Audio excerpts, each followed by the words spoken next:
السلام عليكم يا حبايبي، عاملين ايه؟ يا رب تكونوا بخير. هنعمل كيكه يا بنات. احنا عاملين في الحله ديت كيكه من شويه، فقلنا نعمل فيها تاني.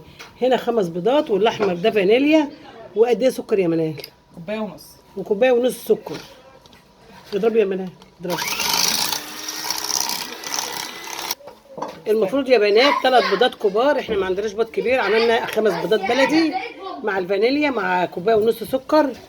هنا كوبايه وربع زبده. كوبايه وربع زبده يا ممكن بنات. الناس تحط نص زبده ونص زيت عادي. ممكن نص زبده وممكن نص زيت. وهنحط معاهم برضو كوبايه ونص حليب. وكوبايه ونص حليب. دي طريقه الكب كيك يا جماعه، بس احنا ما لقيناش صواني الكب كيك عندنا لانها صدت، فهنعملها كيكه عاديه خالص في صينيه عاديه خالص. بس ايوه. ودلوقتي يا بنات هنحط كوبايتين ونص دقيق. بسم الله الرحمن الرحيم.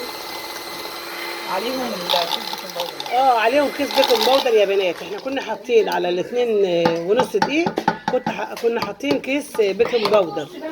هنضربه كويس بالمضرب.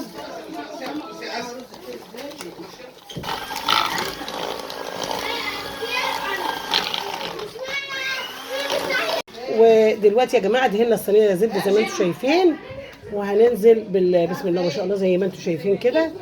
ده كنا هنعمل كوب كيك يا جماعه، ما لقيناش صينيه الكوب كيك، عملناها زي كيكه بقى. وزي ما انتم شايفين كده يا حبايبي، هنزق الصينيه كده، نقعد نخبطها خبطتين عشان ايه تساوي.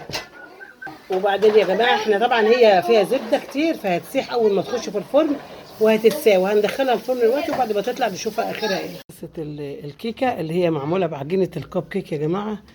طبعا اللون تحفه، بس هو جاي عندكم مش عارفه اللون ده ليه بصراحه. هي مظلومه والله. استنى اللون الاضاءه صفراء. الاضاءه ظلمه والله. استنى، انت هتطفي النور يعني واحنا قاعدين؟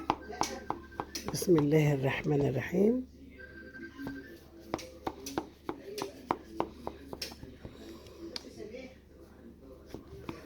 بسم الله الرحمن الرحيم. بالشكل ده كده يا حبايب قلبي.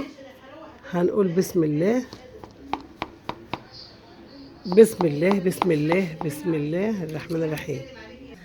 وخلصت معانا هي يا حبايبي زي ما انتم شايفين. بسم الله ما شاء الله. طبعا دي كانت عايزه يا بنات الصينيه بتاعت الكب كيك، بس طبعا ايه مفيش كب كيك هنا.